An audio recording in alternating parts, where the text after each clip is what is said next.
All right. In the last video, you were beginning to discuss your introduction to the theory of volitional science, and you were attending recorded lectures in San Diego. You briefly discussed Andrew Galambos' motivation for the development of this science, which was that he believed we had gotten smart enough to kill ourselves many times over, but not smart enough to stop it. What did he mean by that? Okay. Well, I go back to I was growing up in the 1960s, and for the younger people who've seen the pictures from the 50s and the 1960s, you know, the duck and cover, I was the duck and cover generation, and looking back on it, it's kind of funny. Yeah? Tell what that is for some people that have no clue all what right. duck and cover is. All right, duck and cover is that we were there was a chance of imminent nuclear war at any time. And so someone in, I guess, Washington got the bright idea that, you know, if we got the little children to duck under their seats, they'll be safe, you know. A 10 megaton hydrogen bomb going off in, let's say, San Diego. And by the way, in San Diego, there's a Navy base there. And I remember in the 70s, I talked to a fellow that was in the Navy, higher rank and that sort of thing. And he said that San Diego alone at the peak of the Cold War had 7 nuclear warheads. So I could duck and cover under the desk, and I would, yes, be saved from 7 incoming nuclear warheads that would have probably leveled the entire city. And so we grew up from the youngest age. In fact, back then they used to have live nuclear tests on television. So you would turn on the television, it was on the news, and they would detonate a nuclear warhead. And Professor, being an astrophysicist, a theoretical physicist, understood all this, and he watched this rise of this technology, and that's what he was referring to. You know, we've gotten smart enough that we can harness not only the atomic, and people refer to the atomic bomb and the nuclear bomb. Really, all of those are nuclear bombs. It's dealing with the nucleus, not the atoms.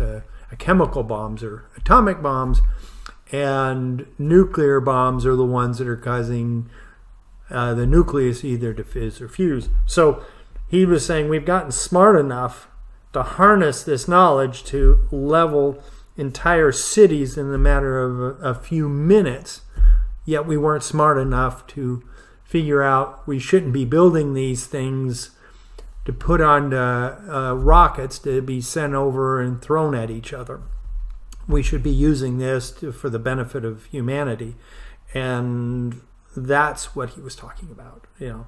And now with genetics and all the rest of the stuff that we've developed, we've gotten biological weapons that can kill us. We've got advanced chemical weapons that aren't nearly as bad as either the nukes or the biological weapons. But we can leave ourselves in a world of hurt. And he was saying, why are we using this? This stuff, we could have a golden age. And instead, we're sitting teetering on the precipice of oblivion. So that's what he was talking about. Okay. And can you summarize the theory of volitional science? Just not go into the full theory, because that would take us weeks, but just kind of summarize it in a paragraph, maybe? Yes, I can. Well, I'll give you kind of my reaction, and through my reaction, it will kind of summarize what was going on. As I said on the last video, that I went in and I studied chemistry, and I forgot to mention that there were a lot of physics classes thrown in there. Didn't get to thermodynamics, as I mentioned last time, but I'd studied a lot of sciences, engineering, the various applied subjects and all of that. And I gravitated to what are called the hard sciences. And they have well-defined terminology. They've got their postulatory structure. Their postulatory structure is clearly derived from their semantics and all the rest of it. And then from those postulates and with mathematics, you can carry out extrapolations and all that. So you're going, there's a flow to it that is well defined ever since Galileo and Newton. So, and as I mentioned, I had taken a few of the softer, they call them softer sciences. We'll eventually, as I mentioned before, we'll talk about what is meant by science and that sort of thing. But the social sciences. And most of it is kind of, use the words airy-fairy. You know, it didn't have the strength of ideology that the physical sciences had. And so I took them and I read them and I did fairly well in them. But I never considered them on par with Newtonian physics. And so, as I mentioned before, Steve Yamamoto said, you've got to come and, it's a new business processes. And he kind of fibbed a little because it turns out to be vastly more. So I went in there and I said, okay, I'll take the first Did three. you know he was fibbing? Oh, yes. Okay. Yes. Because as I right now have the same problem, this is a magnificent subject, and you can, as you just said, go off for hours and weeks and potentially years on this stuff. So he was just hooking me in to get in there. But I remember sitting there, and Professor Galambos, they started the tapes, and I was sitting there and listening. And I've never heard a man speak with such authority. And it was, as I imagine it, how Newton, if you could have heard Newton discuss Principia and his development of the subject with the certitude that Newton inevitably had, because he developed the system of the world. Here I was, and the first thing he did was said, the problem with social sciences, as he said, and he used the word social sciences not in the most kindest terms. He said, they don't understand the scientific method. They don't understand the philosophy that truly gave rise to our modern age, which came from the physical sciences. And he said, that's where I'm going. And he started to develop from the beginning his semantics.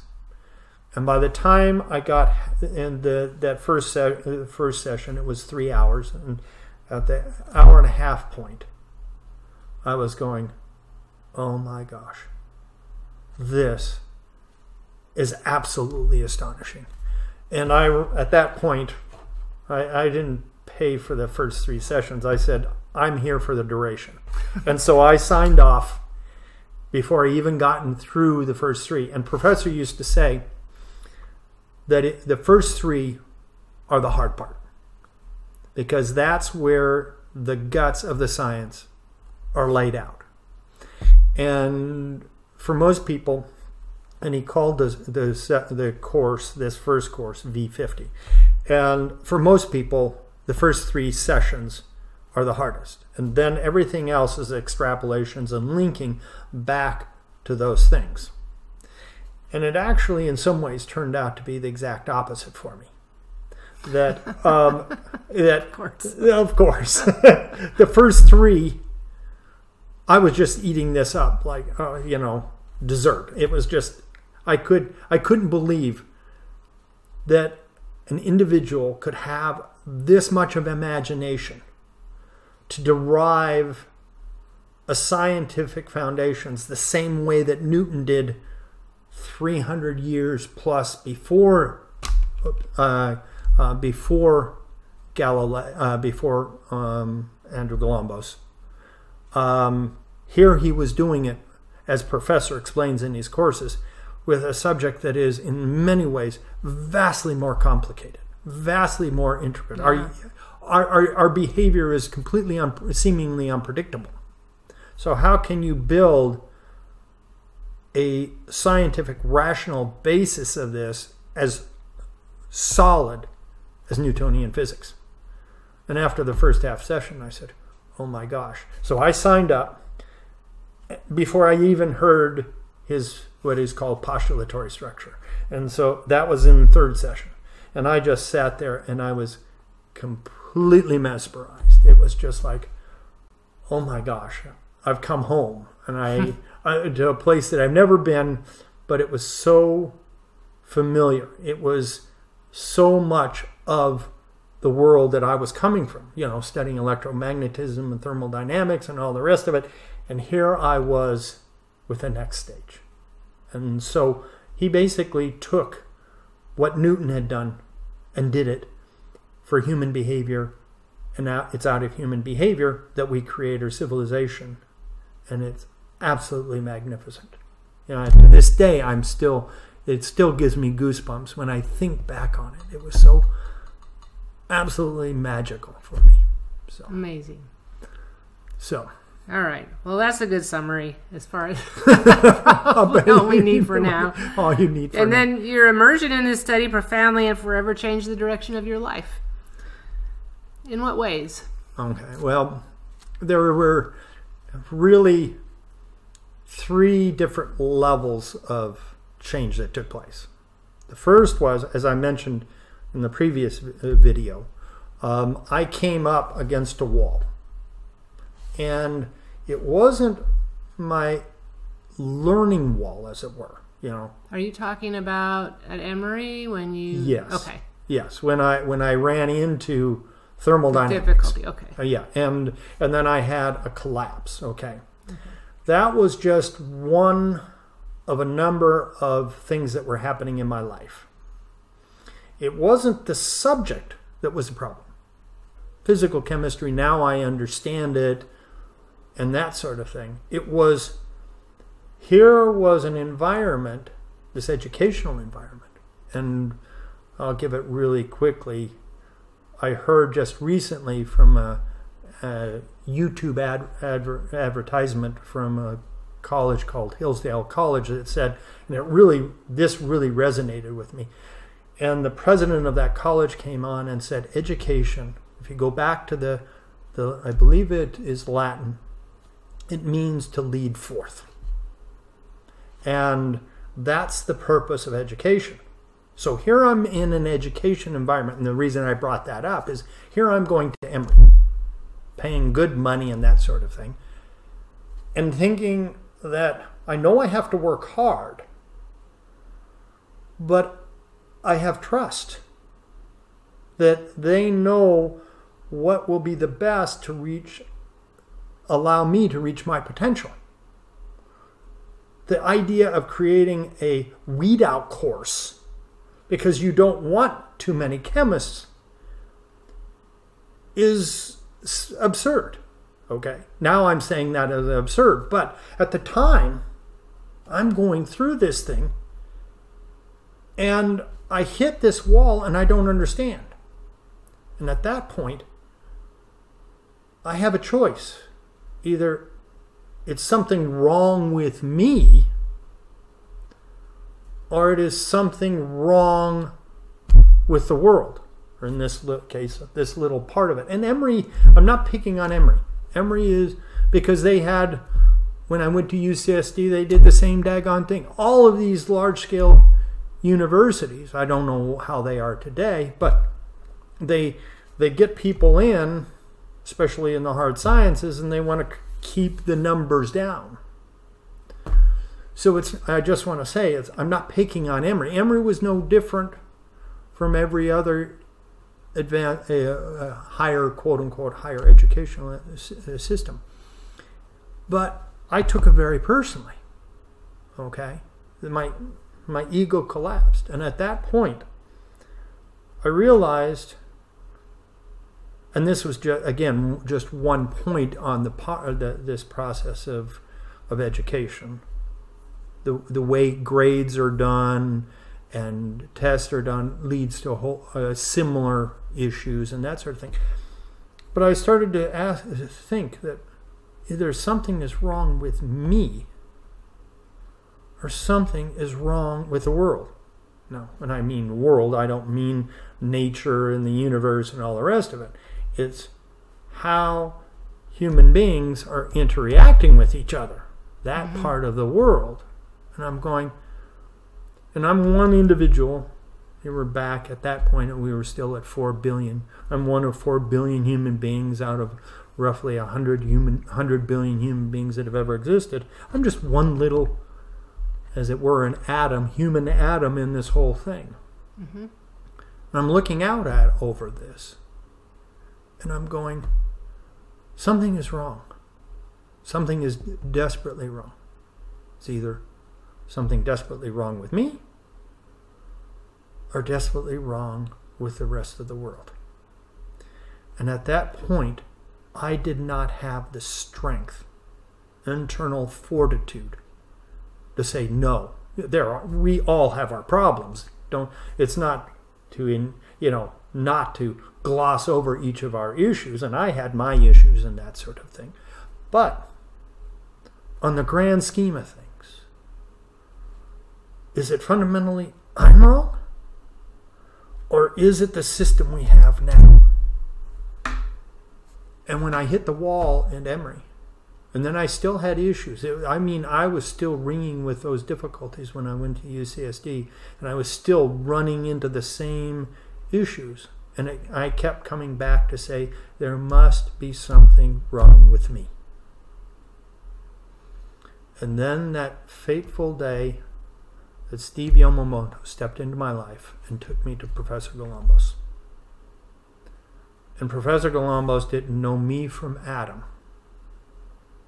But he then systematically began to build up, and the man knew his history. His father was a Hungarian architect in the old school education, and Professor Galambos was educated under that environment, even though he spent most of his life in New York City, his young life.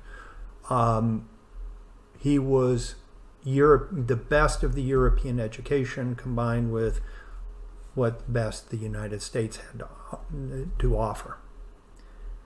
And so he knew his stuff. And that's why I say the power of the man spoke up. And he sat there and he said, this is the problem with the human race. We have acquired knowledge at an incredible pace. And it's only a very few men that have brought us to this point. But then we have taken this knowledge has been put out into the species. And as he said over and over again, we have gotten so smart that we can kill ourselves many times over. And yet we have not gotten smart enough to stop it. And the purpose of all of these lectures that he put out was to establish the one system that got us to this point, and that is science. We're going to use it, and not in the flim-flam way that the social scientists use it. We're going to use it, the true core of it. Lock in our definitions, we're going to develop our postulatory structure, and we're going to derive the whole damn thing. And when I heard that, and it just flowed over me, then I started saying, hey, maybe it isn't me after all.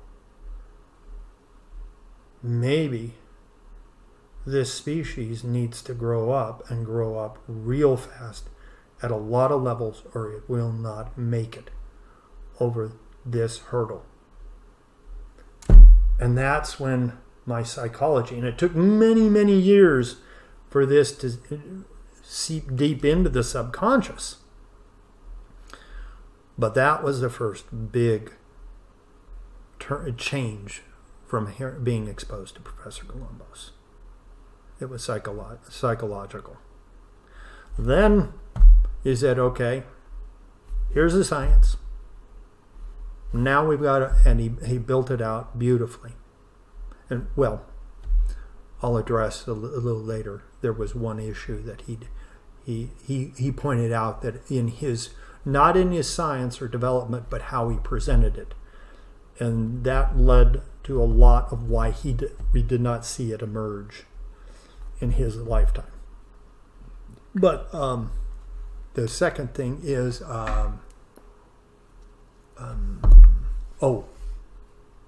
once you have the science, then you develop the engineering, and then you use the existing technologies to make it happen.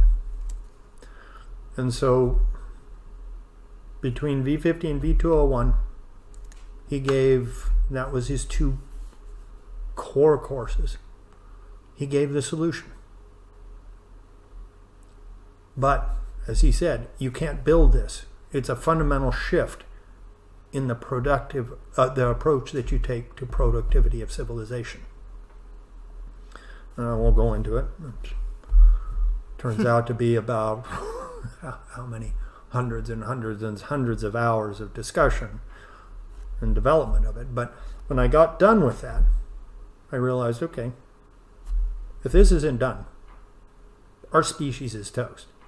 And right now, we're still, he predicted that we had about 50 to 100 years. And and when he made that prediction, he was in the 1960s. And we're well on our way of getting into that. What? We're 80 years?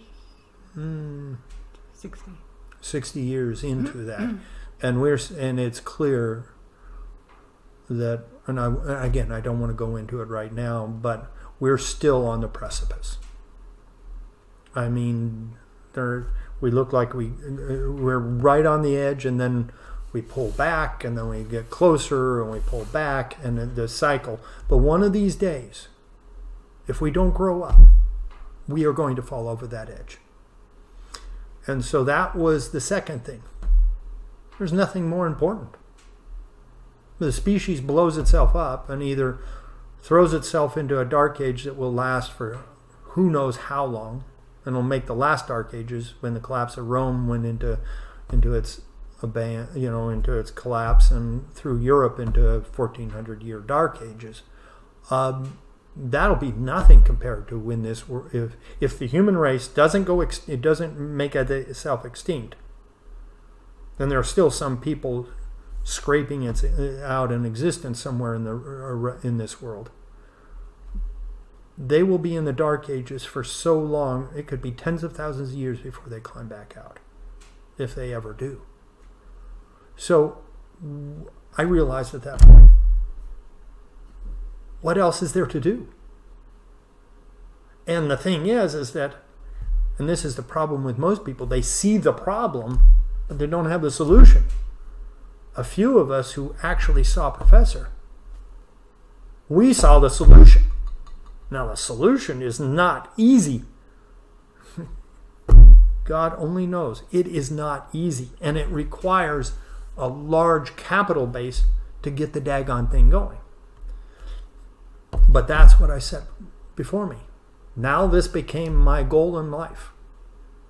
I've done a lot of other things that I'll talk about later. But the primary one was, we either get this solution into play and restructure our civilization so we are smart enough not only to have this knowledge, but not to misuse it to blow ourselves up, or the game's over. And so my goal changed. Did you find others in the classes that were as profoundly affected by his message or his science? I have not. I mean, there was one other gentleman, and we'll talk about him. I think you have plans to talk about him later. But nobody in those classes that they're out there trying to do the same thing, or have dedicated their lives to making this a reality as you have. No. And it doesn't mean Professor at his peak, Professor Galambos at his peak, had classes of hundreds of people. You know, the one course, the first course I listened to, V50, when he gave it, this lecture, he had given it a number of times, but by the time he gave this one, which became his standard, there were 600 people in the room. Oh. You couldn't have known them all. Or even known what they were thinking. Yes. And the numbers are that there were 20,000 people in the LA Basin, not just in the LA Basin, but around the world that heard him. And in fact, the libertarian movement had a lot of historical ties back to Professor Galambos. Huh. And he had less than favorable comments to make about them. But and then there's a lot of these anti-staters that are out there against the What state. are they? Oh, anti-staters? Anti-state, against the state. Yeah, anti-staters. That sound like they're original and new, but they all track back to the rumblings that came from Professor Galambos. 20,000, probably 2,000 or 3,000 heard his V201 lectures. I'm not sure on that number, but it was into the thousands. And so you ask, could there be someone else out there doing this?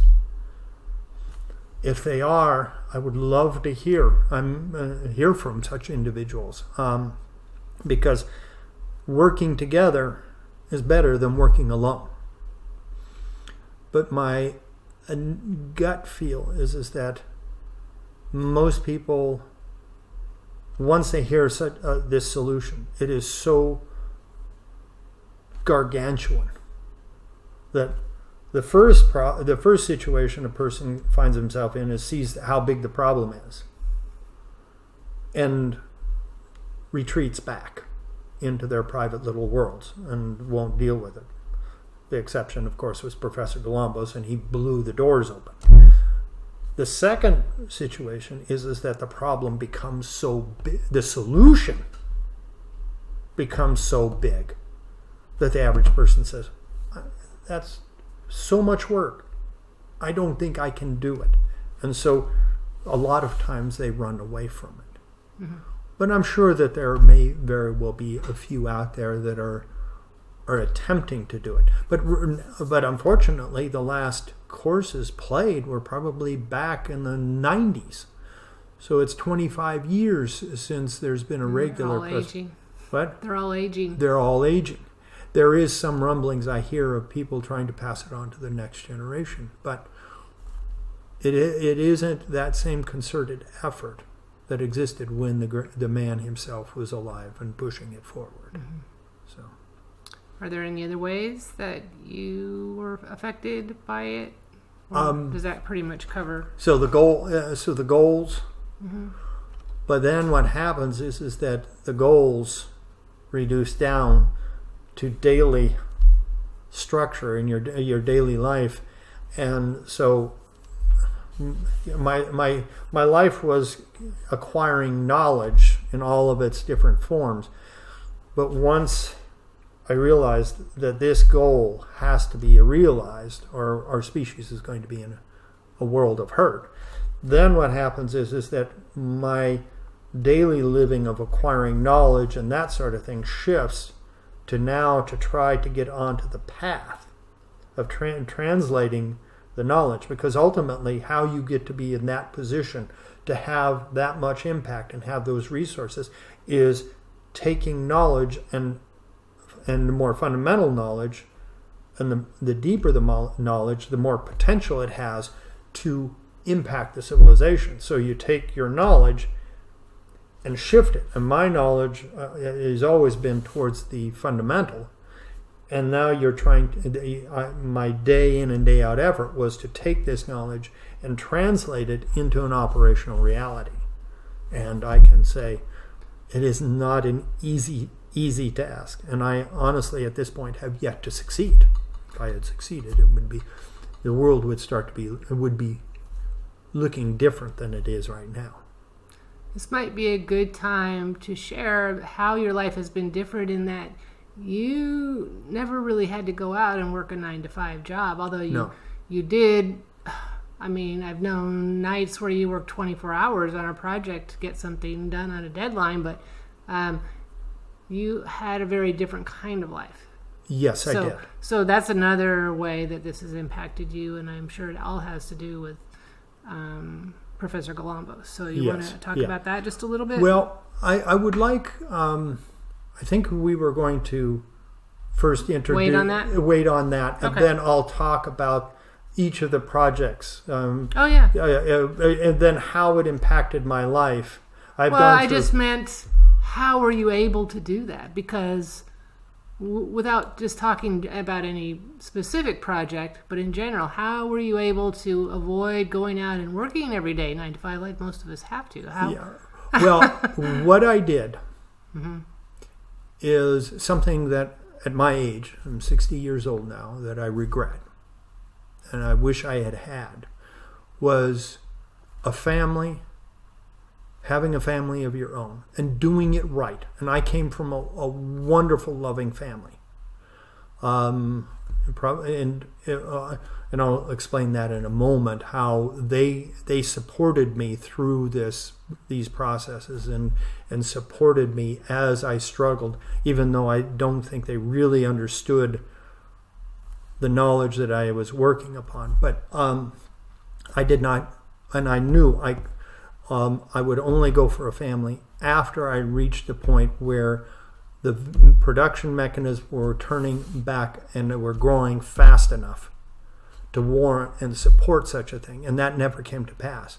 So a family, marrying and having your own children is a staggeringly huge and demanding task in and of itself. And once you have your children and not the way 40% don't get married now, and single mothers and single parents and all that, and we're starting. I don't want to go into the psychological ramifications, a lot of negative ramifications of all this, and most of those people that are in that situation is a consequence of earlier problems that have just amplified this situation. But to do it the way I came from, if I found someone and married and had children, then you've got to have your home, you've got to have a safe place for the children, you've got to have the 9 to 5, you've got to pay for the insurance, you've got to provide them the safe environment that they can grow up to repeat the cycle again, to carry the species on. And so the first thing that I gave up was that commitment. And it is a beautiful commitment. And like I said, I look back on it and I wish it could have been different. And I'll talk more about that later in my later videos. The second thing is that I was willing to live in, and I actually did at certain points in my life, in $1,000 trailer. You're not talking about $1,000 a month, are you? No. I'm talking a trailer that cost $1,000 and was put together with another $1,000, so the total capitalization in it was $2,000. And I'm talking about some wonderful individuals we'll talk about later. We'll talk about them later, but that was through their generosity. And their generosity to live that way. Yeah. Live that way, and then I had, I brought in I brought in children, and we educated them. We worked on projects. We were trying, and I was putting in my time and labor and that sort of thing.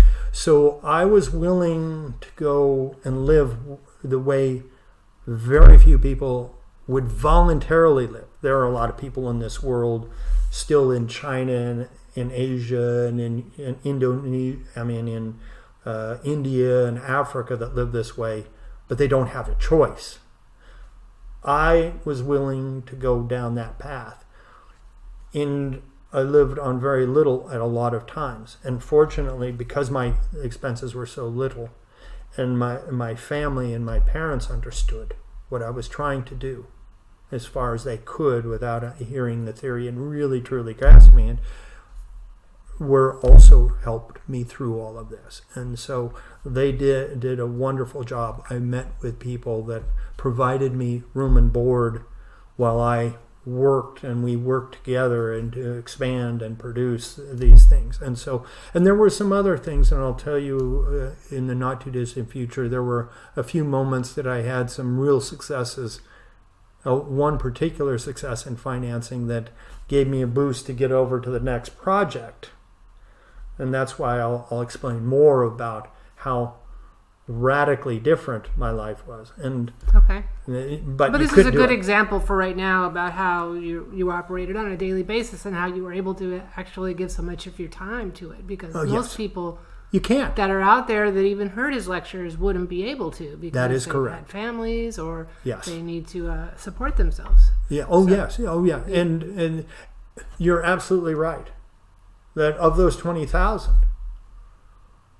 you might be the only one that had that opportunity yes. to actually devote so much of themselves. Yes, themselves. and made the magic of it. And Professor Galambos, he was so powerful in his presentations that he built his institute and was able to. And he came in the 1960s when he was presenting this stuff, and that was the generation of the boomer generation that tended to be very broken in many different directions, and he had the ability to tap into that part of the boomer generation that was curious and creative, coming off of World War II and seeing the wars and seeing the destruction and potential destruction of civilization. There were a few. There always are in every generation a few that want to make sure the next generation survives. And he came along and was able to tap into that and grow a market support for his generation of the knowledge. Unfortunately, it didn't lead to the proper the publication that he so desperately wanted. So. Okay, good. And you eventually did meet him and attended his live lectures in Los Angeles. What was that like? Oh. Well, the unfortunate thing was that I heard him for the first time in 82. And it took another year and a half for me to get through V201. So he was giving lectures up in his institute in Los Angeles, which was basically he had gotten a big lecture hall with recordings, basically in a strip mall type of place, but a big building that he just turned into classrooms. And so by this point, he had advanced what he came to call what everybody else in the world would think of social science. He called volitional science. And he saw so many of the different ramifications of it. And unlike Isaac Newton, who did his book, published it, and then went on, Galambos kept going after and building. So while I was in the early 80s getting up to speed so I could listen, he was giving his lectures. And then for the greatest, I guess, I don't know how to say it, dark joke of the universe or whatever, he, of all individuals, got struck down with Alzheimer's. And so by the time I went up to hear him, starting about 84, 85, he was still going strong. But over those 3 to 5 years, up until the late 80s, early 90s, I watched one of the greatest geniuses of all times, ranking with the creative genius of Isaac Newton and Archimedes and Galileo, slowly descend into dementia. And they become they can't stop. They can't stop talking. But it's all old knowledge. And so we began to produce less and less new knowledge. There was always nuggets. And the longest lecture I ever went to was one time. It started on Sunday afternoon, and it went 24 hours. Oh, gosh. He just started to talk. You stayed for 24 hours? 24 hours. And I owed this man so much. By this point, I had seen this achievement, his achievement, and all of what it could mean for this species. And I had heard it in so many different forms through all of the lectures that I eventually heard down in San Diego, tape lectures, and then I saw the criminality that happened around him, and I won't go into all of that right now. And really, lesser lights around him, and he's struggling through the dark, as it were, in a lecture, and trying to cast light on enough light, intellectual light, to give the species a chance.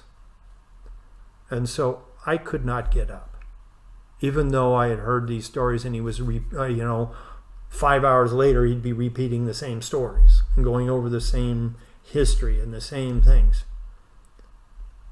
I said to myself, however long Professor can go, again, this is because I didn't have an immediate job that I had to get back to, because I was working on a project, one of them, and I'll explain that in a little bit, but it was one of the ones that I didn't have to get back on Monday morning. I said, if he wants to go all Monday, we'll go Monday. If he goes Tuesday, he'll go Tuesday. But finally, it was one of the saddest things I've ever seen. The old man just slowly ran down. And he finally sat down in his chair, and his wife got up, and there were only 4 of us left. Wow.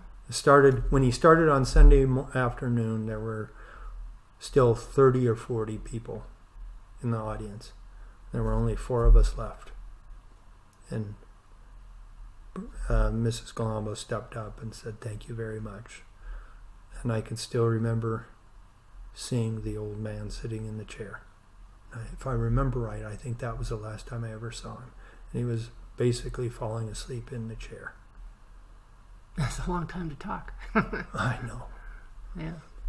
And as some who've been around me, which I don't think I've yet reached 24 hours. You do have a lot to say. Yes. So, but, so yes. What was the question? Did I see him live? Yes. Oh, yeah. What was it like to experience that live and to know him? And I don't know if he knew you by name, or was it? Just barely. Mm-hmm. I think. Were you up there? How often were you there? I probably went 40 or 50 times. Over the course of? 5 years. Okay. Yeah. And so, and we did have one interaction that was unique. And I won't go into it right now. And I think towards the end, he might have seen me as being a little different from the others that were attending. There were some bright individuals, wonderful individuals, but I want to see this technology, his science, engineering, and technology reach the market, and I think he was beginning to see that I took this very seriously. So, but by that time, dementia had claimed him so much. Yeah. I mean, what a way to go. That level of genius, and then dementia. Okay, well, as great as the man was, mm-hmm. He was a controversial figure. And yes. So if anybody was looking him up on the internet, it wouldn't take them long to find there were people that strongly disagreed with his theory. Let me read you a couple of paragraphs from something I found on Wikipedia. I'll read them one at a time, and you can comment on them. Okay. They're not bad, but they're just kind of explaining why he was controversial. Galambos' teaching was controversial from the outset. The mere idea of a stateless society is controversial because the vast and overwhelming number of people cannot conceive of such a thing. Most believe that, regrettable as it may be, coercion in the form of a political state is necessary for peace and security. That a stateless society would degenerate immediately into chaos. Galambos taught that the state was really not a protector of property, but in effect was a protection racket. no different in principle than the mafia or drug cartels plaguing Mexico, Central America, and the United States. What do you say to that? Oh, you really want to... Do you think that's a true statement? No. Okay. No, of course not. I mean, you don't think that that's how people characterized what he was saying? Yeah, do you think that's fair of somebody, whoever wrote this, to say that he made a correlation between the state as a protection racket and just like he did. Just like the cartel is now? Yes. You know? All right. You said, because this one, what's the other paragraph? I don't... Okay, well, I can read them now. I just thought you might want to... They talk about different aspects, so I thought you might want to comment on that this first. This is the big one. Okay. And I was going to dive into this one. Will take a little bit of explaining. Okay. That's okay. Now, the problem with most human beings is they're negative. Okay. They go after, they see this and the absence of this. Okay? Mm-hmm. And so the absence of something becomes hard to build an ideological argument on. Okay? Mm-hmm. Now, Professor addressed this, but as I forget who said, no matter, I think it may have been the father of the personal computer, Alan Kay.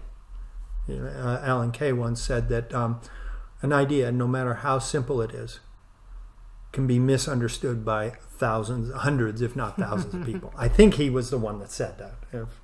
If Alan Kay sees this and he wasn't the one that said it, I apologize. We'll come back and correct it. We'll correct it, but the idea is sound.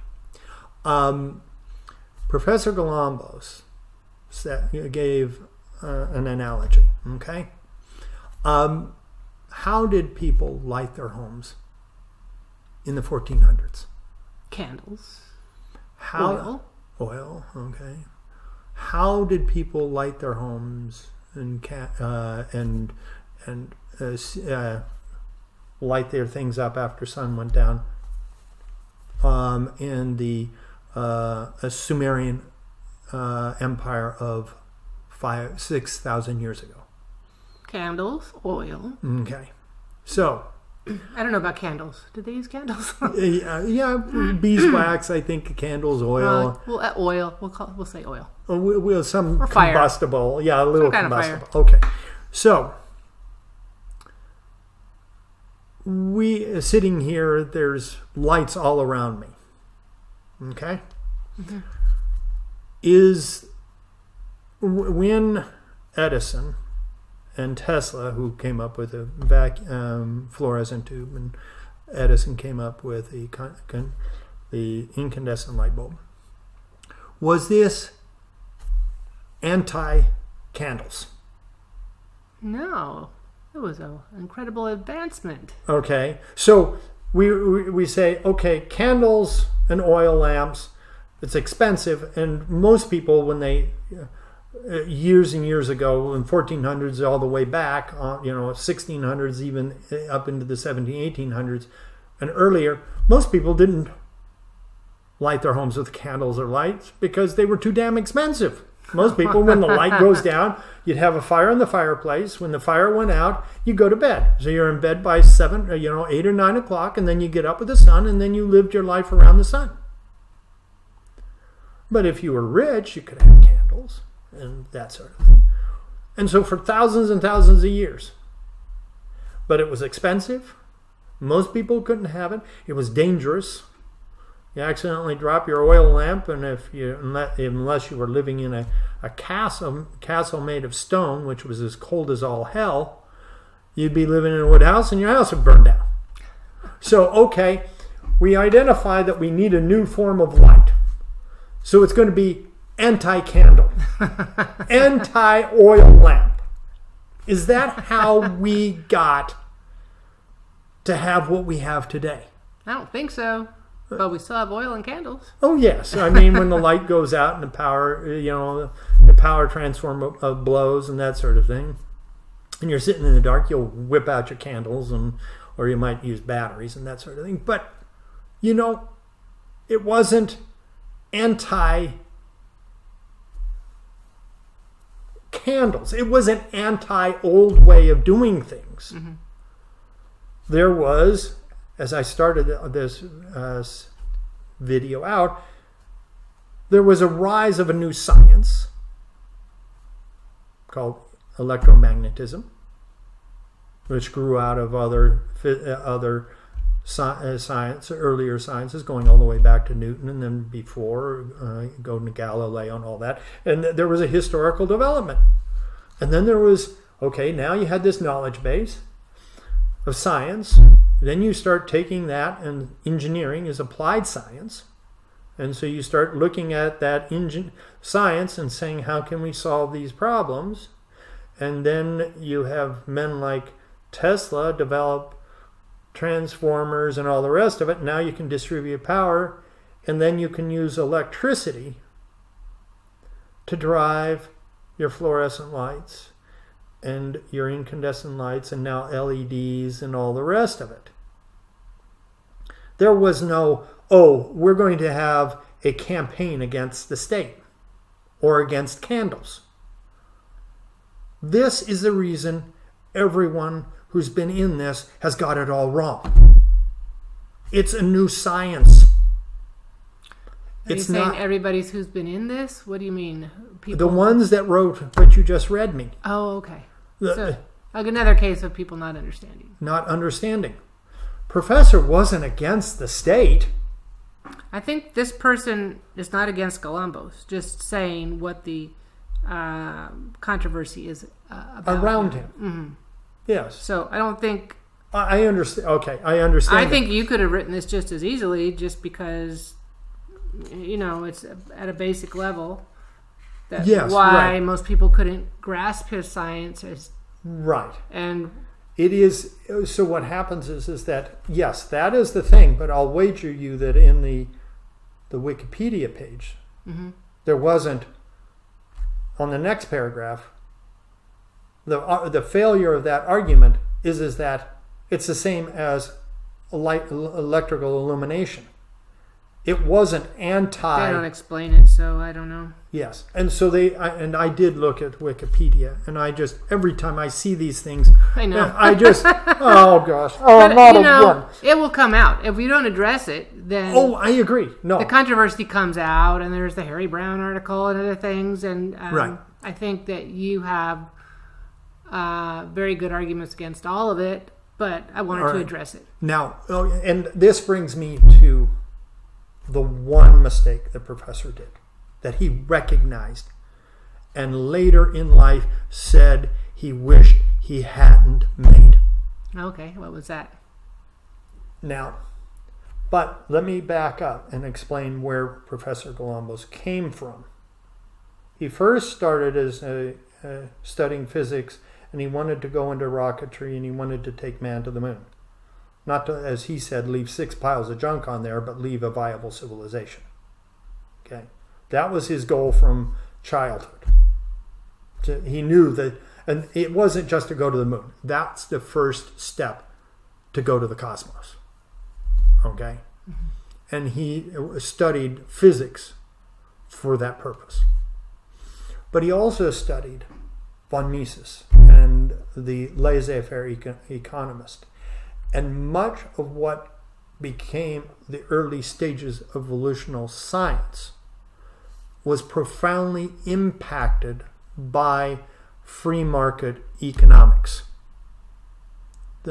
As they say, the most dreary of all the sciences. And I have read von Mises and Hazlitt, and I've gone through all of that. I've read even The Fable of the Bees by Dr. Mandeville, I think. I forget who the name is. Goes back to the Scottish Enlightenment. And he was also profoundly impacted by the American Revolution. Okay? Mm-hmm. And he saw the connections of what gave rise to the American Revolution went back to Newton, which is not a very obvious thing. And maybe someday I'll work more building off of what Professor Galambos was talking about and explain that. So we had this free market economics, the American Revolution deriving the power of the individual and the respect of the individual, and physics. In this development of volitional science, in the start, the economics and the history of the Republic, the American Republic and the American Revolution took precedence, and physics held back. But then, as he matured and developed the subject, he finally got to the semantics right. Then he got the postulatory structure right. But by this point, he had developed and given a whole bunch of lectures and had given all of this. And so what happened was he gave what is called V50. It grew out of all of these three lines of thought, but with emphasis on economics and the Republic. V201, that was all pure physics. Okay, in the sense of the philosophy that gave rise to it. And then it merged the concepts of economics and the Republic into it, but the dominance was the postulatory structure that he had created and was the science. It is the answer. V50 by itself, which is what everybody heard and everybody's still hanging on to, is the beginnings of the discussion of a possible answer. It's not much different from a lot of what's out there, including... and he said, I should have never started with V50. If he had to do it over again, he would have started with the first 3 sessions of V50. And I don't even consider it part of V50. I consider it the foundations of volitional science. And it's separate.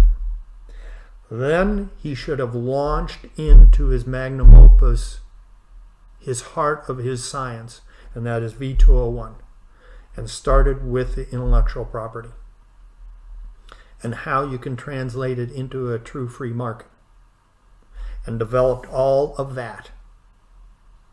And that is the answer to, that's the refutation against that statement. Everybody locks in on the trivial, and the profound has been left. I don't think I need to read the next sentence. Well, come on. All right, what is the next? Unless you want to have some fun. All right, let's do it. Okay, Galambos' idea of according property rights to ideas is controversial. Among the most passionate opponents of this idea are libertarian intellectuals who are aghast at the idea that anyone could limit their access to ideas of others. My response is the same as Professor. If you don't limit the access, and it isn't limiting the access, it's providing the control to the intellectuals, then what you get is 10 megaton hydrogen bombs. Well, actually, they've learned that you don't need a 10 megaton. 500 kiloton hydrogen bombs coming down on your head and incinerating your entire city. For example, 4 or 5 100 kilotons coming down on a MIRV in a matter of a half a second, or a second, 2 or 3 seconds. In New York City and Washington D.C. can go up into complete smoke. Los Angeles can go up, Moscow can go up, London can go up. If you don't properly control the flow of knowledge by those who create it and understand it, then you get the chance and the opportunity to sit up close and up personal with a hydrogen bomb going off. Your choice. And that is why Professor railed against the libertarians. That sums it up. You want hydrogen bombs? or do you want nuclear devices used to mine asteroid belts? It's the same technology, the same processes, but one can make us staggeringly, our species overall, wealthy and having access to abundancy, and the other is extermination. Your call. That's it. Yep. Okay. Welcome to the real world. I don't know if we should say any more after this. We might decide to end that there, but I did have one more question, so I'll ask it and see if you can come up with an answer, because you may have already addressed this. In closing, can you think of a single most important thing that you learned from Andrew J. Galambos? Yes. The foundations of philosophy of science. The foundations of well, and I do not like the word philosophy of science. Yeah, I want you to say that again, because I'm not sure if you said it. All right. Okay. The foundations to what is presently called the philosophy of science. Okay. Do you want to discuss that at all? Or do you want to leave that hanging there? I'm going to leave that for later. Okay. But that will be the one more thing for later. Yeah, just one more. And so I'm famous for those who talk with me long enough. I start saying just one more thing. That'll be just one more thing, and I'll let you go. Go, yes. Just one more thing, and I'll let you go. All right. That's the title of all of these. All right.